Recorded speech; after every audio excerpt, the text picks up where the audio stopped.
심야기도에 참여하신 여러분에게 주님의 평화가 함께하길 바랍니다. 축구를 좋아하시는 분들은 모두 아시겠습니다만은 요즘 크리스티아누 호날두하고 리오넬 메시가 득점 신기록에 경쟁을 하고 있습니다.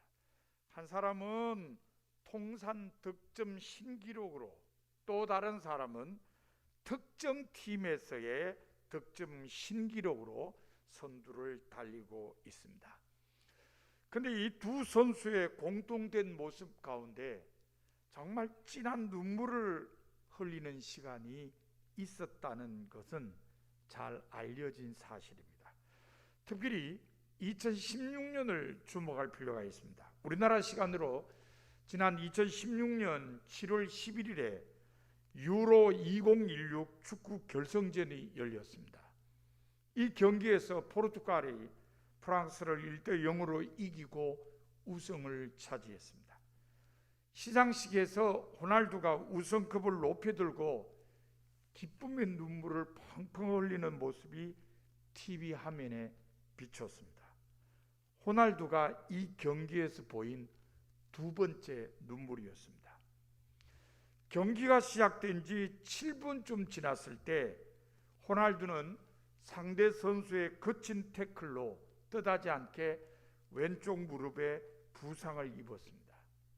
하지만 호날두는 경기를 포기하지 않으려고 이를 악물고 뛰었습니다. 10분이 더 지났을 무렵에 갑자기 호날두가 경기장에 벌러덩 누웠습니다. 그리고 일어나 앉더니 눈물을 펑펑 쏟아냈습니다. 그 모습을 지켜본 모든 팬들의 눈에도 눈물이 고였을 것입니다.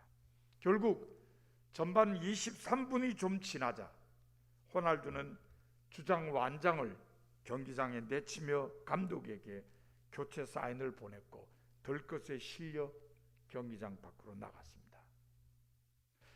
호날두가 이때 눈물을 흘린 것은 부상으로 인한 아픔 때문이라기보다는 그동안에 6차례나 메이저 국제대회에서 한 번도 포르투갈 팀을 정상에 올려놓지 못한 안타까움 때문이었습니다.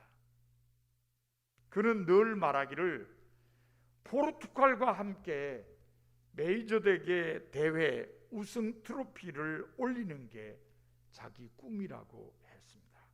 그런데 그 꿈을 이룰 수 있는 경기에서 전반전이 다 끝나기도 전에 나와야 했으니 오죽 마음이 아팠겠습니까?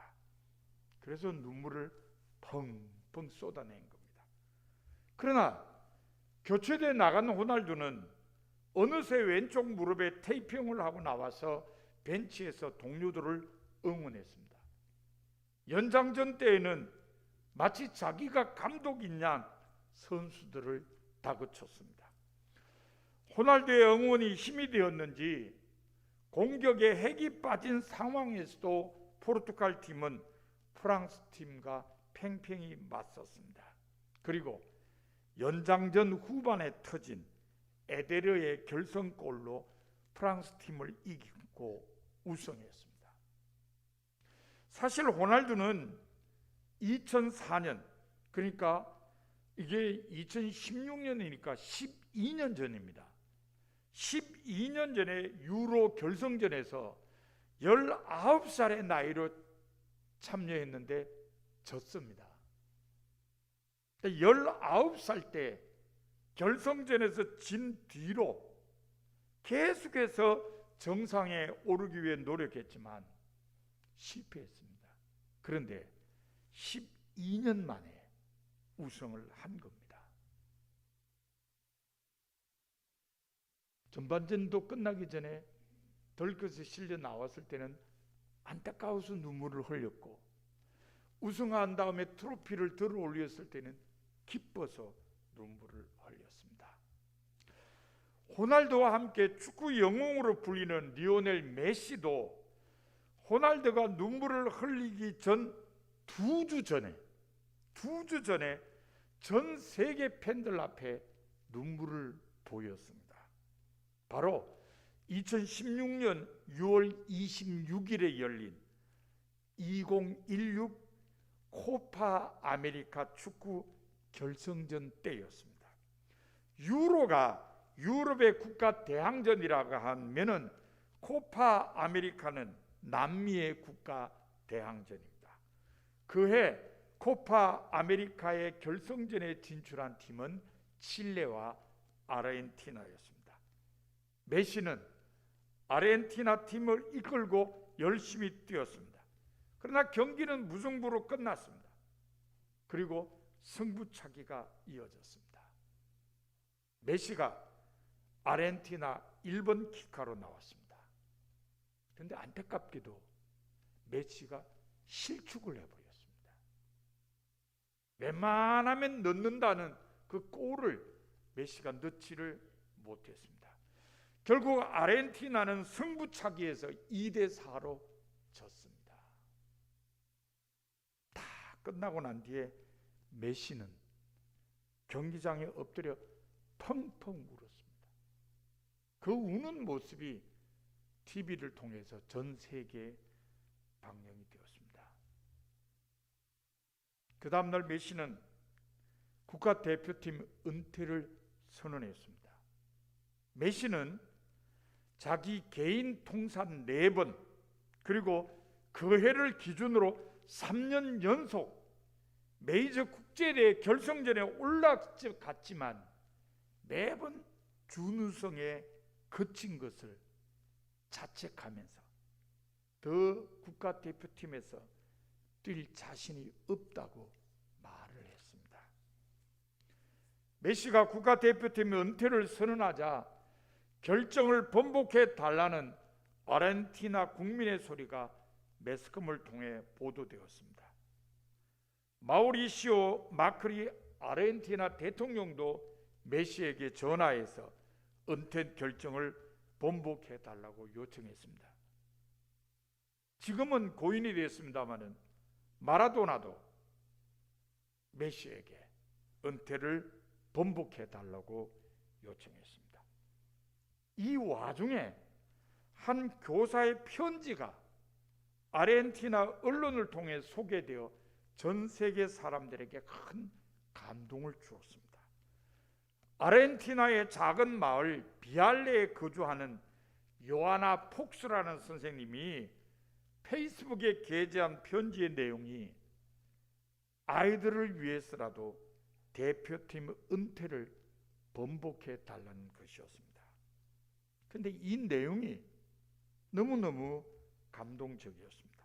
폭스는 아이들에게 이기는 것만이 우선이고 유일한 가치라는 선례를 남겨서는 안 된다고 지적하며 이렇게 말을 이어갔습니다. 당신이 어린 시절부터 어떤 어려움을 이겨내며 오늘의 메시가 됐는지 잘 안다. 성장 호르몬 결핍이라는 병을 앓은 당신이 어린 나이에 고통스러운 주사를 몇 대나 맞아야 했는지 우리 모두 알고 있다. 그러나 지금 당신이 대표팀에서 은퇴하면 이 나라의 아이들은 당신이 추구하는 가치를 보지 못하게 될 수 있다. 지금의 당신처럼 가족은 물론 부와 명예까지 있는 사람이 졌다는 이유만으로 포기한다면 오늘도 하루하루를 어렵게 살아가는 이 나라의 많은 사람은 인생의 가치를 잃어버릴 수 있다. 이어서 폭스는 이렇게 호소했습니다. 나는 학생들에게 당신이 얼마나 멋지게 축구를 하는지 가르치지 않는다. 아이들이 배워야 하는 것은 경기장에서 보이는 화려함이 아니다. 경기에서 프리킥으로 단 한 골을 넣기 위해 당신이 같은 장면을 수천 번이나 연습한다는 사실을 아이들은 알아야 한다. 아르헨티나 대표팀 유니폼을 벗어서는 안 된다. 모든 팬이 당신에게 승리만을, 우승만을, 트로피만을 메달만을 바라는 게 아니라는 사실을 알아야 한다. 제발 우리 아이들에게 2위는 패배라고, 경기에서 지는 것은 영광을 잃게 되는 일이라는 선례를 남기지 말아달라. 폭스는 마지막으로 이렇게 권면했습니다. 진정한 영웅은 패했을 때 포기하지 않는다. 진정한 영웅이라면 이길 때는 같이 이기고 질 때도 혼자가 아니라는 진리를 가르쳐야 한다. 그러니 당신이 우리나라를 대표할 때만큼은 리오넬 메시가 아닌 아르헨티나 그 자체라는 마음으로 대표팀에 남아줬으면 한다.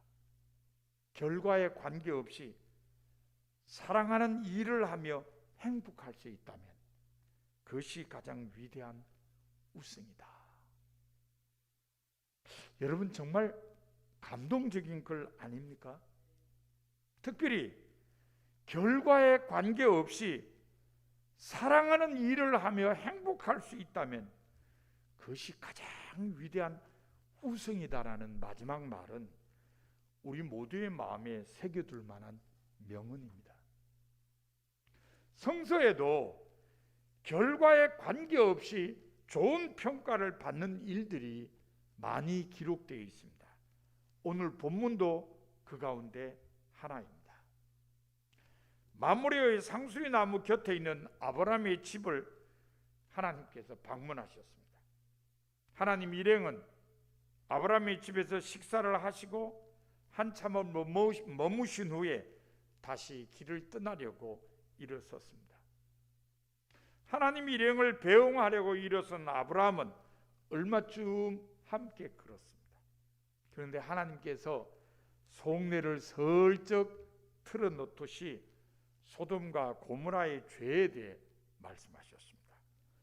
본문 23절에 보면 소돔과 고모라에 대한 심판을 직감한 아브라함은 하나님께 가까이 다가가서 이렇게 아뢰었습니다. 주께서 의인을 악인과 함께 멸하려 하시나이까?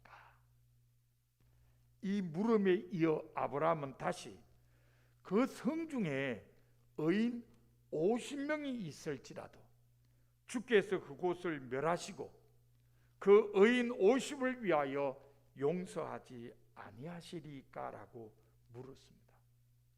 그리고 하나님께로부터 의인 50명을 찾으면 그들을 위하여 온 지역을 용서하리라는 말씀을 들었습니다.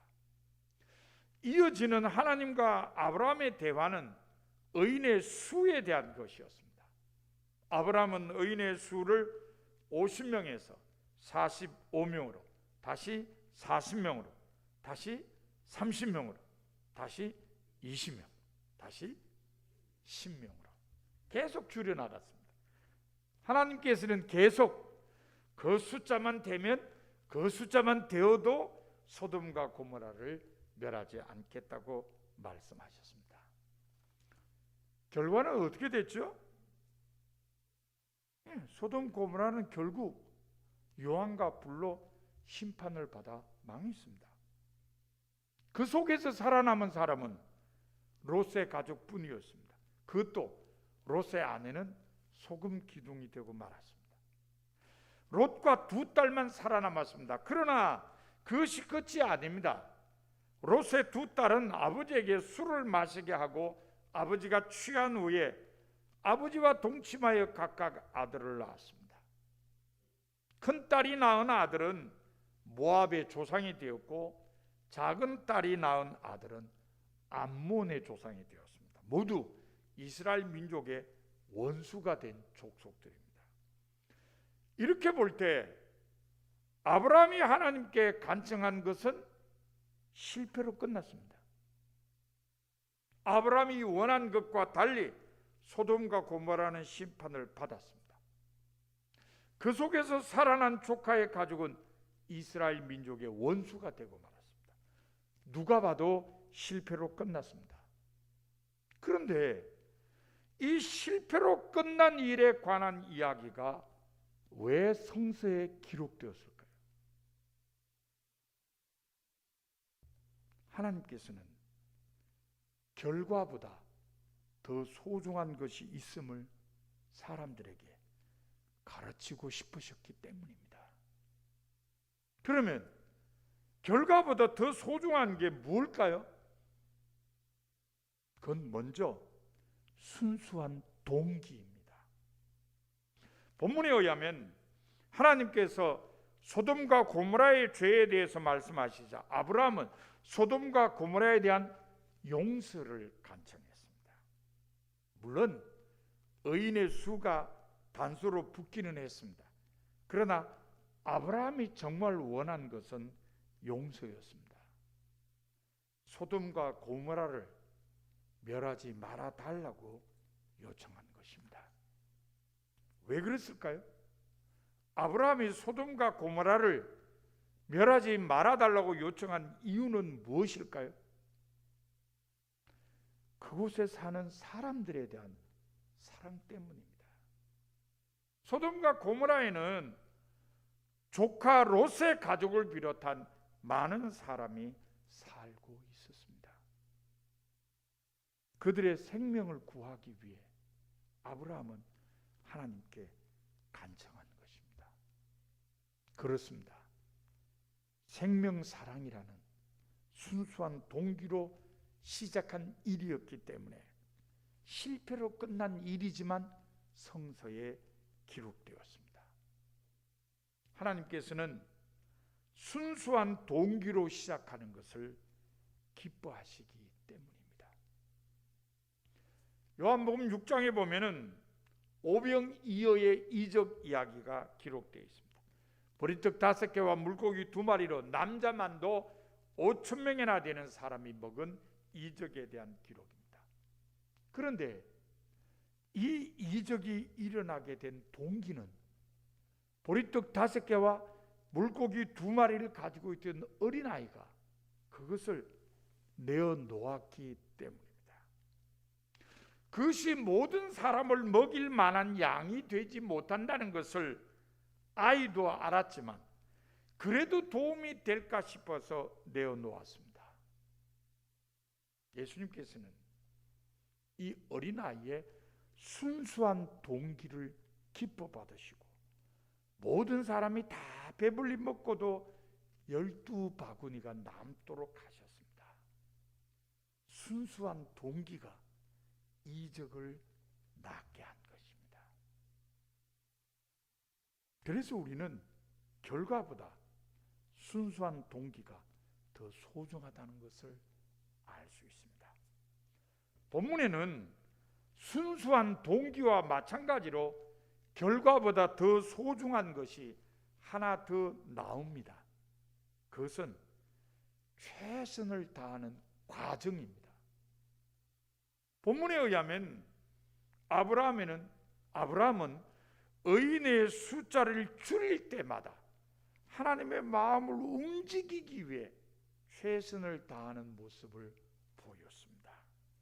25절에는 의인 50명을 거론하면서 이렇게 말했습니다. 주께서 이같이 하사 의인을 악인과 함께 죽이시면 부당하오며 의인과 악인을 같이 하심도 부당하니이다. 세상을 심판하시는 이가 정의를 행하실 것이 아니니까. 이게 뭔 말이래요? 하나님께 따지는 거예요. 하나님께 따지는 겁니다. 아니 공의로 세상을 심판하실 하나님이 이러시도 됩니까? 이런 거예요. 아브라함의 이 말에 대해서 하나님께서 내가 만일 소돔 성읍 가운데 의인 50명을 찾으면 그를 위하여 온 지역을 용서하리라고 하셨습니다. 그러자 아브라함은 그 다음엔 바짝 낮춰가지고요, 나는 티끌이나 재와 같사오나 감히 주께 아뢰나이다 라고 하면서 의인의 수가 50명에서 5명이 부족하면 어떻게 하시겠냐고 물었습니다. 아까는 막 따지더니 이번에는 그냥 내가 티끌과 재와 같습니다만은 그러면서 자기를 낮추고 요청을 합니다. 하나님께서는 의인 45명을 찾으면 멸하지 않겠다고 말씀하셨습니다. 하지만 아브라함은 거기에서 그치지 않고 의인의 수가 40명이면 어떻게 하시겠냐고 물었습니다. 하나님께서는 40명이 되더라도 멸하지 않겠다고 말씀하셨습니다.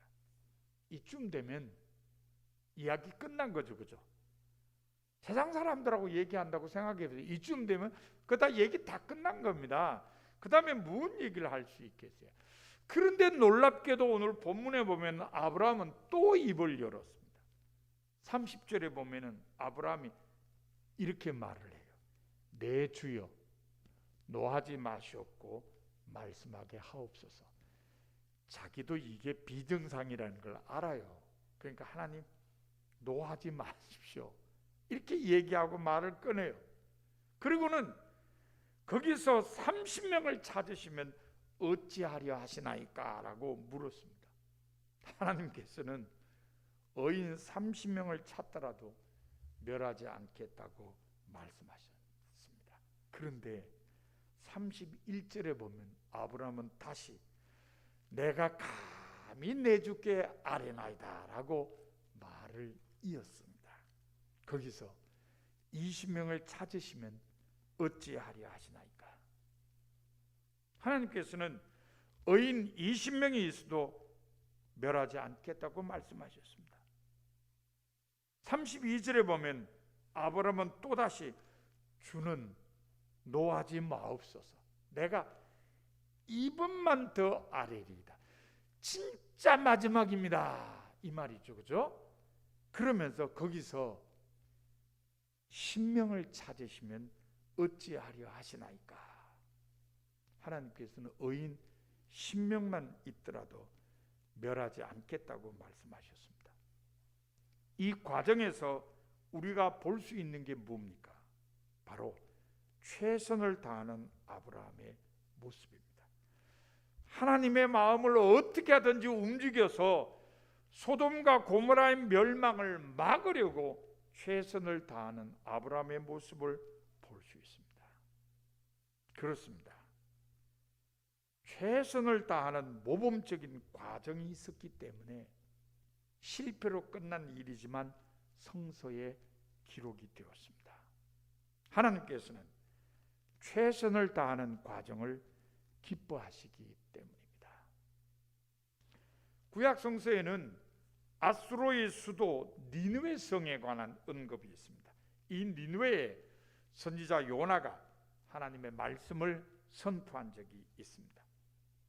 처음에 하나님께서 요나에게 니느웨에 가서 말씀을 선포하라고 하셨을 때 요나는 다시스로 도망가려고 요바로 가서 배를 탔습니다. 하지만 큰 풍랑이 일어났고 요나는 물고기 뱃속에 들어가서 사흘 밤낮을 지난 후에야 다시 살아났습니다. 하나님의 말씀이 두 번째 임했을 때 요나는 니느웨로 갔습니다. 그리고 둘러보는 대만도 사흘길이 되는 니느웨 성에서 하룻길을 걸으며 40일이 지나면 니느웨가 무너지리라고 외쳤습니다. 그러자 니느웨 사람들이 요나의 말을 듣고 금식을 선포했습니다. 거기에다가 지위가 높은 사람부터 낮은 사람이까지 모두 굵은 베옷을 입고 죄를 회개했습니다. 이 소문이 니네 왕에게 전해졌습니다. 그러자 왕도 보좌에서 일어나 걸치고 있던 왕복을 벗고 굵은 베옷을 입었습니다. 그리고 잿더미에 앉았습니다. 조서도 내렸습니다. 놀랍게도 그 조서에는 사람뿐만 아니라 모든 짐승까지도 아무것도 입에 대지 말고 금식하게 하라고 했습니다. 하나님께서는 이 모습을 보시고 뜻을 돌이켜 그들에게 내리겠다고 말씀하신 재앙을 내리지 않으셨습니다. 요나의 말을 들은 니느웨 사람들은 자기들의 죄를 회개했습니다. 그런데 정말 최선을 다해 회개했습니다. 니느웨 사람들은 요나가 선포한 하나님의 말씀을 믿었습니다. 그래서 굵은 베옷을 입고 금식했습니다. 지위가 높은 사람도 낮은 사람도 모두 동참했습니다. 왕도 굵은 베옷을 입고 잿더미에 앉았습니다. 심지어 짐승들까지 아무것도 먹지 못하도록 했습니다. 자기들이 할 수 있는 최선을 다해 죄를 회개하며 하나님의 용서를 구했습니다. 하나님께서는 최선을 다해 죄를 회개하는 니느웨 사람들을 보시고 그들을 용서하셨습니다. 최선을 다한 회개가 하나님의 용서를 받게 했습니다. 본문 이야기는 하나님께서는 결과보다 더 소중하게 여기시는 것이 무엇인지 우리에게 가르쳐 줍니다. 그것은 바로 순수한 동기와 최선을 다하는 과정입니다. 순수한 동기와 최선을 다하는 과정이 있다면 결과에 상관없이 하나님께서 기뻐하신다는 것입니다. 사랑하는 성도 여러분, 여러분은 어떤 생각을 가지고 사십니까? 혹시라도 결과가 가장 소중하다고 생각하지는 않으십니까? 그래서 2등은 기억조차 하지 않는 것은 아닙니까?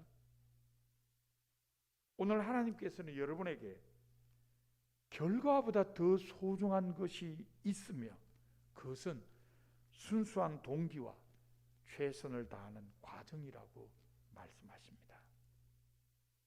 여러분 모두 이 말씀을 마음에 새기시고 어떤 일에서나 결과보다 동기와 과정을 더 소중하게 여기며 사는 성도가 다 되시기를 바랍니다.